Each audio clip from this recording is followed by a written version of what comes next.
Assalamualaikum warahmatullahi wabarakatuh. Sebelumnya perkenalkan kami dari kelompok 6 yang beranggotakan Sophie Tri Alpiani dengan NIM 12020606097, Ulfa Jahrani dengan NIM 12020606106, Sahrani Makarimah Alaki dengan NIM 12020606103, dan saya sendiri Julfa Munawaroh dengan NIM 12020606114.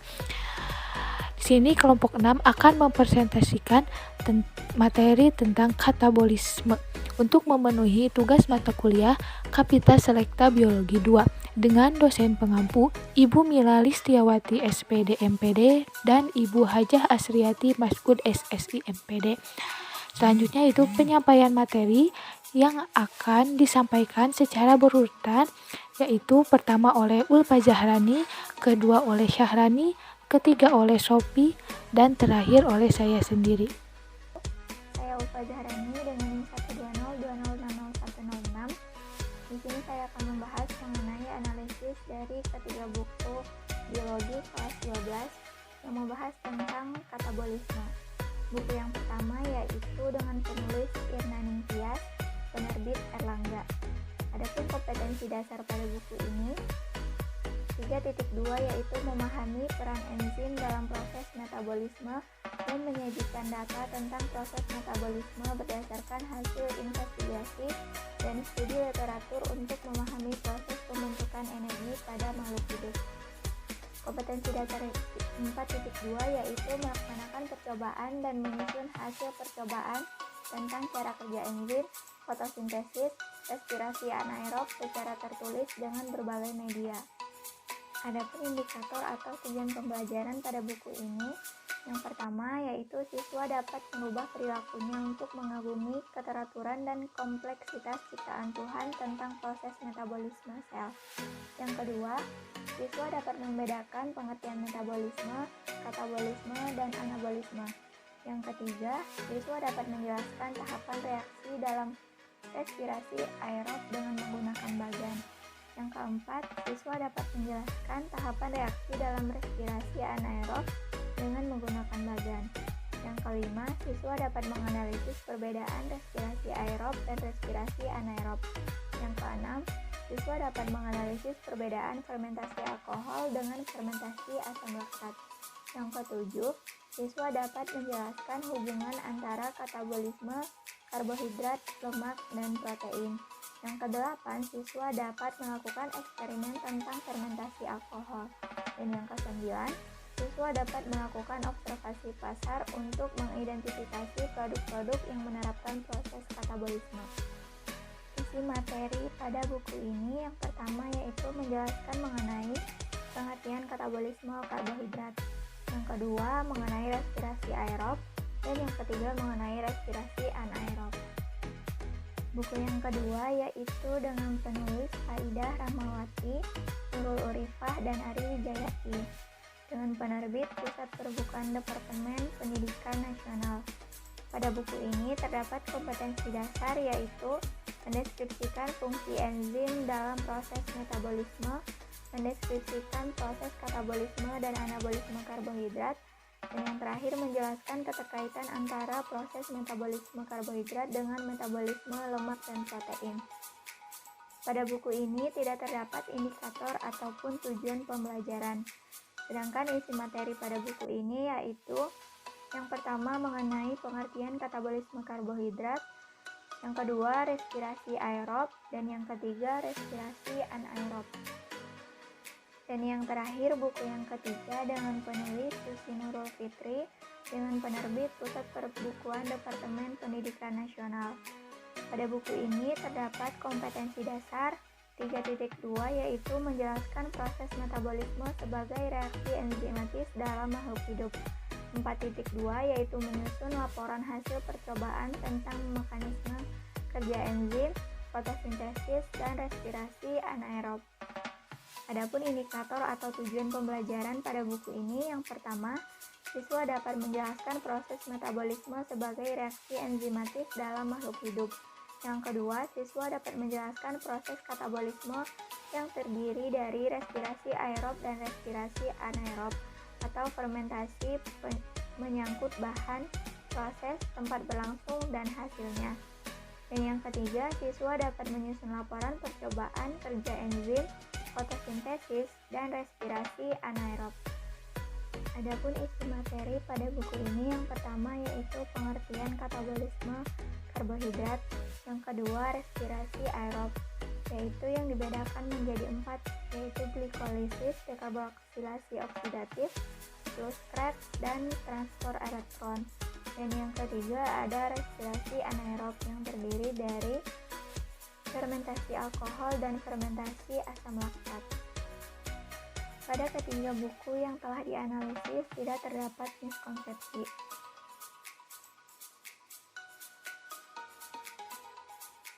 Saya Syarani Makarim Al-Haki dengan NIM 12020600103 akan menjelaskan tentang pengertian katabolisme.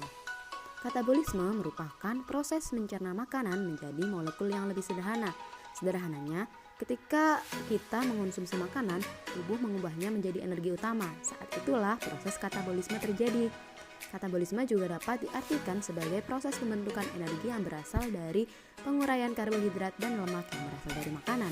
Contoh prosesnya yaitu memecah karbohidrat seperti dari nasi, umbi-umbian, dan sejenisnya yang masuk ke dalam tubuh Anda. Proses pencernaan karbohidrat mulai berlangsung di dalam mulut ketika enzim tialin pada air liur memecah karbohidrat menjadi glukosa yang lebih kecil dan sederhana. Contoh katabolisme adalah respirasi. Respirasi merupakan suatu proses pembebasan energi yang tersimpan dalam zat sumber energi melalui proses kimia dengan bantuan oksigen. Respirasi juga bisa diartikan sebagai reaksi oksidasi senyawa organik untuk menghasilkan energi yang digunakan dalam aktivitas sel. Selanjutnya, pembagian respirasi. Yang pertama ada respirasi aerob dan ada respirasi anaerob. Respirasi aerob adalah proses respirasi yang membutuhkan oksigen atau O2, sedangkan respirasi anaerob merupakan proses respirasi yang tidak memerlukan oksigen atau O2. Terjadi di bagian sitoplasma yang bertujuan mengurangi senyawa organik. Hasil dari respirasi tanpa oksigen ini adalah sejumlah energi yang lebih kecil yaitu 2 ATP. Contohnya dari respirasi anaerob adalah proses fermentasi yang dibantu oleh mikroorganisme seperti bakteri dan jamur. Perbedaan antara respirasi aerob dan anaerob yaitu 1. Memerlukan oksigen pada respirasi aerob, sedangkan respirasi anaerob tidak memerlukan kehadiran oksigen dalam prosesnya. Yang kedua, pada respirasi aerob prosesnya terjadi dalam matriks mitokondria, sedangkan pada respirasi anaerob berlangsung dalam sitoplasma. Dan yang terakhir, untuk memecah senyawa organik ke anorganik menghasilkan energi dalam jumlah besar yaitu sekitar 36 ataupun sampai 38 ATP pada respirasi aerob, sedangkan pada respirasi anaerob tujuannya untuk mengurangi senyawa organik dan menghasilkan energi tapi dalam jumlah sedikit yaitu 2 ATP. Proses respirasi aerob. Respirasi aerob adalah sebuah reaksi katabolisme yang memerlukan suasana aerobik. Dengan proses keberadaan oksigen atau O2 sangat dibutuhkan yang menghasilkan energi dengan jumlah yang besar. Energi tersebut dikenal dengan ATP. Energi ATP digunakan oleh sel dalam tubuh makhluk hidup untuk menunjang pertumbuhan, gerak, transportasi, reproduksi, dan kegiatan yang lainnya. Dan yang terakhir, proses aerob memuat 4 proses yaitu glikolisis, dekarboksilasi oksidatif, siklus Krebs, dan transport elektron. Yang telah dijelaskan sebelumnya tentang respirasi aerob. Nah, pada respirasi aerob ini memuat 4 proses yaitu glikolisis, dekarboksilasi oksidatif, siklus Krebs, dan transport elektron. Nah, yang pertama adalah glikolisis. Glikolisis ini berasal dari kata glukosa yang berarti gula dan lisis yang berarti pemecahan glukosa. Dilansir dari Britannica Encyclopedia, glukosa atau gugus gula 6 karbon dengan rumus kimia C6H12O6 merupakan sumber energi terpenting untuk tubuh. Dengan rumus pecahannya C6H12O6 bereaksi dengan 6O2 akan menghasilkan 6CO2 bereaksi dengan 6H2O bereaksi dengan energi. Nah, glikolisis merupakan proses pemecahan gula yang berlangsung dalam sitoplasma sel. Proses glikolisis pemecahan gula menjadi asam piruvat, NADH, dan energi dalam bentuk ATP. Nah, selanjutnya di dalam PPT terlihat bahwa ada gambar tahapan glikolisis, yaitu yang pertama adalah glukosa. Glukosa ini akan diubah terlebih dahulu menjadi glukosa 6-fosfat dengan bantuan enzim herokinase. Nah, pada tahap ini memerlukan ATP atau adenosis trifosfat yang dapat melepaskan energi untuk diubah menjadi ADP. Nah, selanjutnya adalah glukosa 6-fosfat tersebut akan diubah menjadi fruktosa 6-fosfat yang akan dikatalis enzim fosfoheksosa isomerase. Nah, tahap ketiga yaitu fruktosa 6-fosfat yang akan diubah menjadi fruktosa 1,6 bifosfat. Pada reaksi ini akan dikataliskan oleh enzim fosfoktokinase dan membutuhkan energi dalam bentuk ATP. Nah, selanjutnya 1,6 bifosfat yang mempunyai 6 atom C dipecah menjadi gliseridehil 3-fosfat yang memiliki 3 atom C serta dihidroksil aseton fosfat 3 atom C, yang mana proses reaksi terjadi dikatalis oleh enzim endolase. Nah, pada satu molekul dihidroksil aseton fosfat yang membentuk selanjutnya diubah menjadi gliseridehil 3-fosfat dengan bantuan enzim triosa fosfat isomerase, yang mana enzim tersebut bekerja secara bolak-balik.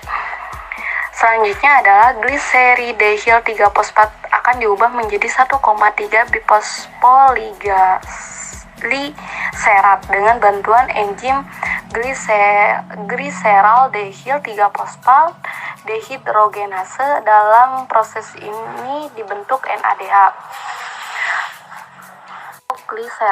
1,3 bifosfogliserat diubah menjadi 3 fosfoliserat dengan bantuan enzim fosfogliserat kinase. Nah, energi yang dilepaskan adalah reaksi dalam bentuk ATP. Selanjutnya, 3 fosfogliserat tersebut diubah menjadi 2 fosfogliserat dengan bantuan enzim fosfogliserat mutase. 2 fosfogliserat tersebut diubah menjadi fosfoenol piruvat dengan bantuan enzim enolase. Nah, fosfoenol pirase yang dihasilkan selanjutnya diubah menjadi piruvat yang akan dihasilkan enzim piruvat kinase dalam tahap yang juga dihasilkan ATP. Nah, pada keadaan yang terdapat oksigen, hasil glikolisis yaitu asam piruvat kemudian akan masuk dalam tahap dekarboksilasi oksidatif serta siklus Krebs guna memperoleh energi yang lebih lanjut. Nah, akan tetapi dalam kondisi yang tidak terdapat oksigen, asam piruvat tersebut akan mengalami proses fermentasi homoglaktat atau yang sering disebut dengan fermentasi alkohol. Selanjutnya adalah dekarboksilasi oksidatif. Nah, pada dekarboksilasi oksidatif ini bisa juga disebut dengan reaksi antara, karena pada dekarboksilatif oksidatif ini merupakan reaksi sebelum masuk ke tahap selanjutnya yaitu siklus Krebs. Nah, proses ini berada pada mitokondria, tepatnya pada matrik mitokondria. Pada proses dekarboksilasi oksidatif menjadi perubahan 2 asam piruvat menjadi 1 asetil CoA. Nah, di tahap glikolisis jumlah 1 senyawa glukosa akan menghasilkan 2 asam piruvat. Nah, akibatnya akan membentuk 2 pola asetil CoA. Nah, proses ini juga membutuhkan koenzim A yang akan menghasilkan 2 NADH dari NAD+ dan 2 molekul asetil CoA akan menuju tahap berikutnya yaitu siklus Krebs. Nah, tahap selanjutnya yaitu siklus Krebs. Nah, siklus Krebs ini merupakan tahap pada respirasi aerob. Nama siklus ini berasal dari nama orang penemunya yaitu Hans Krebs. Nah, siklus ini juga siklus asam sitrat. Siklus Krebs diawali dengan adanya 2 molekul asam piruvat yang dibentuk pada glikolisis yang meninggalkan sitoplasma masuk ke mitokondria, sehingga siklus Krebs terjadi di dalam mitokondria. Seperti dilihat di PPT tersebut bahwa ada tahapan siklus Krebs.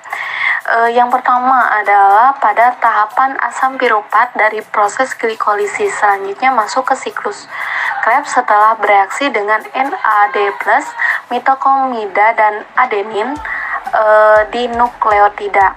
Dan koenzim A atau CoA membentuk asetil CoA, dan peristiwa ini CO2 dan NADH dibebaskan perubahan kandungan C dari C3 asam piruvat menjadi 2C asetil-CoA. Selanjutnya adalah reaksi antara asetil-CoA 2C dengan asam oksaloasetat 4C dan membentuk asam sitrat 6C. Dalam peristiwa ini CoA akan dibebaskan kembali. Selanjutnya asam sitrat 6C dengan NAD+ membentuk asam alfa ketoglutarat 5C dengan membebaskan CO2. Nah, peristiwa selanjutnya agak kompleks, yaitu pembentukan asam suksinat 4C setelah bereaksi dengan NAD+ dengan membebaskan C2O dan CO2 dan menghasilkan ATP. Selanjutnya adalah asam suksinat yang membentuk kemudian bereaksi dengan PAD atau flirin adenin dinukleotida dan membentuk asam malat 4C dan membebaskan PADH2. Selanjutnya asam malat 4C itu kemudian bereaksi dengan NAD+ dan membentuk asam oksaloasetat 4C dengan membebaskan NADH. Karena asam oksaloasetat akan kembali dengan asetil-CoA seperti langkah yang di atas. Nah, jadi dapat disimpulkan bahwa pada siklus Krebs ini mempunyai 3 fungsi, yaitu menghasilkan NADH, PADH2, ATP, serta membentuk kembali oksaloasetat. Nah, oksaloasetat ini berfungsi untuk siklus Krebs selanjutnya. Dalam siklus Krebs akan dihasilkan 6 NADH, 2 PADH2, dan 2 ATP. Nah, yang terakhir adalah transport elektron. Nah, pada transport elektron ini terjadi di membran dalam mitokondria dan berakhir setelah elektron dan H+ bereaksi dengan oksigen yang berfungsi sebagai asektor terakhir. Nah, membentuk H2O. ATP yang dihasilkan pada tahapan ini yaitu berjumlah 32 ATP. Nah, reaksinya kompleks, tetapi yang berperan penting adalah NADH, PAD, dan molekul-molekul khusus seperti plakoprotein, koenzim Q, serta beberapa sitokrom. Nah, secara sederhana reaksi transport elektron itu dituliskan dengan 24-min bereaksi dengan 24H+, bereaksi dengan 6O2 dan akan dihasilkan 12H2O. Nah, jadi hasil akhir dari proses ini akan membentuk 32 ATP dan H2O sebagai hasil sampingan respirasi. Nah, produk sampingan respirasi tersebut pada akhirnya dibuang keluar tubuh. Pada tumbuhan akan melalui stomata dan pada hewan akan melalui paru-paru. Baik, materi selanjutnya adalah respirasi anaerob. Respirasi anaerob merupakan respirasi yang tidak menggunakan oksigen sebagai penerima akhir pada saat pembentukan ATP. Respirasi anaerob juga menggunakan glukosa sebagai substrat. Respirasi anaerob sering disebut juga fermentasi. Organisme yang melakukan fermentasi diantaranya adalah bakteri dan protista yang hidup di rawa, lumpur, makanan yang diawetkan, atau tempat-tempat lain yang tidak mengandung oksigen. Beberapa organisme dapat berespirasi menggunakan oksigen tetapi dapat juga melakukan fermentasi. Organisme seperti ini melakukan fermentasi jika lingkungannya miskin oksigen. Sebagai contoh, sel-sel otot dapat melakukan respirasi anaerob jika kekurangan oksigen. Pada fermentasi, glukosa dipecah menjadi 2 molekul asam piruvat, 2 NADH dan terbentuk 2 ATP. Tetapi fermentasi tidak bereaksi secara sempurna memecah glukosa menjadi karbon dioksida dan air, serta ATP yang dihasilkan pun tidak sebesar ATP yang dihasilkan dari glikolisis. Dari hasil akhirnya, fermentasi dibedakan menjadi fermentasi asam laktat dan fermentasi alkohol. Pertama yaitu fermentasi asam laktat. Nah, fermentasi asam laktat merupakan respirasi anaerob. Hasil akhir fermentasi ini ialah asam laktat yang disebut juga asam susu. Sebagian masyarakat menyebut asam laktat sebagai asam kelelahan karena erat kaitannya dengan rasa lelah. Hal ini terjadi pada manusia karena bergerak melebihi batas sehingga terjadi penimbunan asam laktat yang merupakan hasil akhir fermentasi pada otot tubuh. Seperti pada gambar, proses fermentasi juga dimulai dengan glikolisis yang menghasilkan asam piruvat.